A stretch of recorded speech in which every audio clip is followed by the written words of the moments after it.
Hey everyone, it's Michael GoosebumpsFan. I hope you're doing well today. Happy Friday. I have another book review for you today. I had two today, as a matter of fact. I'm trying to accomplish this stuff, trying to get it out of the way. I have like right at 20 books on the dot left for reviews for you guys. I think I'm closer to 18, but it might be 20. Anyway, we're very close. I'm almost at the end of the Series 2000 books. I read another one today and reviewed it, which was Earth Geeks Must Go. Phenomenal read. Really had a good time finishing this up this morning. First thing, great book. Really loved that one. Really recommend that one.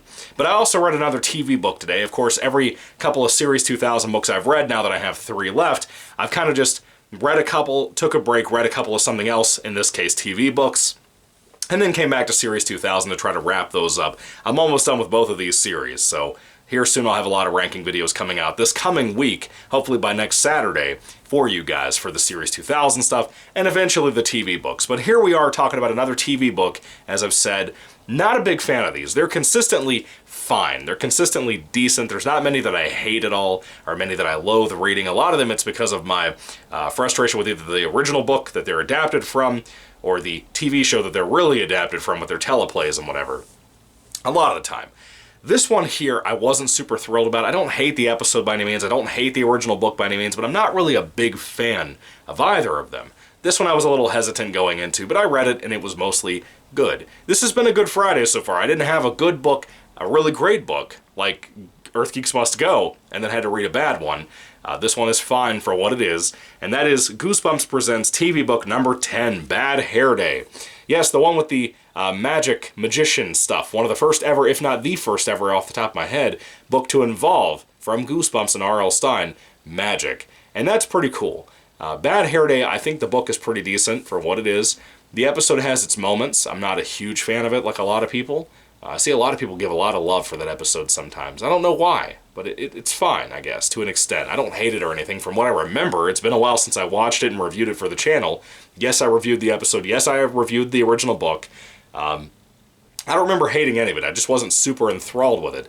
This book I feel about the same as that, you know, with it. Now, this one is not written by R.L. Stine, as you guys may typically know from my reviews. I try to restate this every time because the title is very much a lie. R.L. Stine Goosebumps Presents. No, it means the title is R.L. Stine Goosebumps Presents. It's just his name in the title. He didn't write this. This is adapted by Carol Ellis, who does a lot of these TV books, from the teleplay by Charles Lazer, or Latzer, I think it's Lazer, L-A-Z-E-R, it looks like Laser to me, based on the novel by R.L. Stine. Again, I'm not a big TV book guy. These are okay typically. This one, Bad Hair Day, again, has to do with magic. And this is about a young boy who, he and his friend go into a local magic shop that he loves to go to all of the time. And they're given free tickets by the store owner there to go to a magic show for amaz-o, who happens to be a magician that our main character thinks is the greatest magician of all time, in his personal opinion, even compared down to Houdini. And he's super stoked about these tickets. He tries to sneak out at nighttime that night to go to amaz-o's, I believe, final show that he has available before he moves on to the next location to go do shows out of town. And he sneaks out and he gets caught by his sister Jenny. And he and Jenny have to go to the show together. He is pretty much forced to take her or she's going to tell their parents. And so they go. And he gets volunteered to help out on amaz-o's trick at one point. And then he kind of gets put into a bad situation. He ends up stealing a box of tricks, like a goodie bag type of thing, but not really a goodie bag. Goodie bags are the things people give you at like parties and stuff. That's not what happened. He stole like property, which is illegal, kids. And he went home. He thought it was just some basic magic trick stuff. He and Jenny open up the bag, start playing around with some of the stuff in there. They're not really toys or anything. They don't really have instructions or anything like that. And even at this point, I've told you like half the story already, because there's not really a whole lot to Bad Hair Day's plot. There's not really much of a plot. But things go bad. Things go really bad. Jenny is turned into a rabbit. Now our main character kid has to find out how to turn his sister back into his sister and not a bunny. And he gets some help from somebody that he encountered in the show. Now, amaz-o at one point, in the midst after this whole show has ended, he really didn't get to see the show because of, you know, being involved in the trick, being put in the basement basically because of the trick he's involved in. He feels kind of gypped, just a little bit. He feels like he didn't get to see the show that he was given free tickets to go see, but he's also, on the other hand, kind of excited he got to be at amaz-o's show. He kind of off-screen gets to talk to amaz-o, and he gets called like a chump and like a brat and all of that, and he gets pretty upset. That's why he steals the bag from amaz-o's dressing room at his show. And you kind of have to feel bad for this kid, just a little bit, because it's one of those things of never meet your heroes, you know? But the question is, who did he talk to? And I won't spoil it for you. It just kind of gets a little bit more crazy, zany. I think this book, this adaptation from Carol Ellis, is a little bit better than what the actual episode was as an adaptation of the Bad Hair Day original novel. Again, I'm kind of flatlining on all of them and my interest and my fandom of all three of them. They're all fine. They're all just fine to me. I don't really have a love for any of them. Even though I'm into magic. I think magic is kind of cool. With, you know, the fake magic, not the scary black magic stuff, which I also believe in. But not like I should use it, but it's scary stuff. So this kind of magic show type stuff, I find it interesting a lot. And I always thought Bad Hair Day would be more my kind of thing. I think I tried to read the original book once upon a time. Couldn't get into it when I was a kid. Might have read it one time. I don't know. It's been a long, long time, dude. Long time. I was more of a dummy fan than anything, and a Haunted Mask fan than anything. Anyway, with all that being said, this Bad Hair Day TV book is well written. It feels like R.L. Stine. That's the big thing I always give to Carol Ellis when I do my reviews for these TV books that she is involved with. And typically everybody who wrote a TV book feels like they're able to adapt R.L. Stine's writing style to make it feel like Stine actually wrote the book. I think that's a massive compliment because he has a good writing style that I enjoy a lot of readers enjoy, young and old. So it's a good thing, in my opinion. That mimicry, it works a lot. Anyway, in the book itself, as many of you know, by the way, I don't really think the ending is very strong of the episode / teleplay / this TV book. It's kind of weak, kind of, you know, ruins the fun you're having. It is a cute book. It is a silly book. It's kind of a comedic book. It has some humor in there quite a bit involving a particular character that's very odd. And I do like that. I did laugh a little bit reading this book, but that's really nothing that's a big deal, if you will. It doesn't really make the book for me. Anyway, in these books, they typically have 8 colorized photograph page things in here that have stills from the actual episode. Of course, a lot of these came out, I believe, after the episodes. I don't think they ever came out before, or right at the time the one was released. Anyway, they typically have about 8 colored pages that have the photos and stuff, and they're typically kind of blurry. This one is a great example of one that's kind of blurry a lot of the time. It could be because it's from the 90s, I don't know. But they look nice.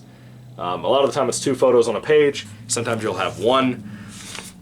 And as I complain every single time, of course, they have words here. And this is halfway into the book. And my boy Goosebumps Completionist also brought this up, and I always kind of forgot about this too, but back when we were kids, in the 90s and in the early 2000s, you were pretty much told, hey, when you read books like this, like TV type stuff, or like movie focused stuff like The Hulk from Ang Lee, if you pick up a book like that and it has colored photos inside of it, don't read that, because it typically spoils what actually happens in the story. That's a big problem with this one. This one literally ruins everything. As I said with some of the more recent TV books I've reviewed, it spoils everything in the story, pretty much. It tells you every detail of what is going to happen in the story halfway through the book before you've even gotten there. If you're reading this and you want to avoid it and you've never seen the episode, never read the original book, and you want to avoid all the big spoiler stuff, I think all of them are pretty much on the same lane. I think they all are kind of similar. I don't think the TV book and this, well, the TV episode and the TV book, they're very different from the original book from what I can remember. I don't remember all the details, but I don't think they were very different. If you don't want to be spoiled by the end of this book, just read the pages and then go back and look at the colorized photos. That's kind of the best way to go. I just like to remember to tell people that when you talk about these TV books in these reviews with me. Anyway, with all that being said, it's about 60 pages long, very short book, flies through real quick. I read it today and got it done in no time. I've had a lot of other recording I'm doing for kind of another channel I work on a little bit. But with all that being said, though, when it comes to Goosebumps Presents TV book number 10, Bad Hair Day, adapted by Carol Ellis, or written by Carol Ellis, technically. If I had to rate this one on a 5-star basis, again, with this weird, bland cover of the rabbit, it looks better than the headless ghost photo I talked about in the recent review for that TV book. If I had to rate this one on a 5-star basis, I'd give it a 3 out of 5 stars. It's fine. Is it as good as Series 2000 Earth Geeks Must Go that I also read today? Absolutely not. This is phenomenal. This is okay. This is fine. If you haven't read it, it's worth your time. You can find this one pretty easy from what I remember.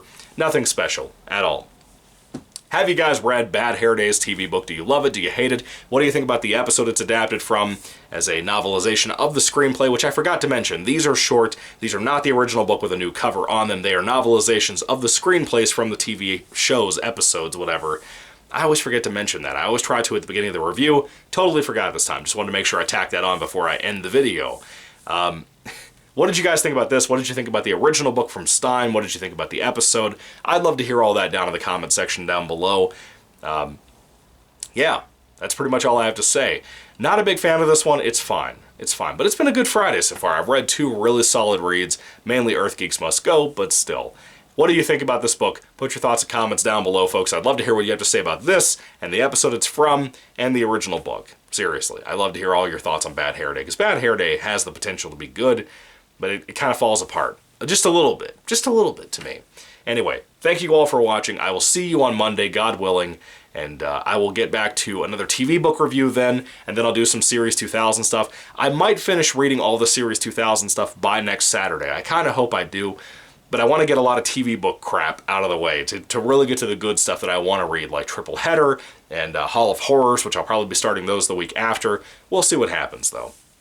For the time being, though, I will pick up on Monday with a new TV book review and some Series 2000 stuff again, probably going to wrap that up. And we will see what happens with what content I get into next week. Anyway, I have some other stuff I need to talk about at some point. We'll get there. Anyway, folks, thank you for watching. God bless you all. I hope you have a wonderful weekend. Thank you for watching my reviews all this week. I've been putting up a lot of content for the last couple of weeks for you guys to try to get this channel motivated and done here soon with all the book reviews and stuff. As you know, I've said this pretty much every single day. The 4-year anniversary of the channel is coming up here soon. The 28th of February. That's crazy. 4 years, dude, that I've been doing this. I can't believe how many people have stuck around this long, how many people have come to this channel for whatever reason. Thank you all for being here. I love you so much. I'm so thankful for you. God bless you guys. Goodbye. Have a good weekend.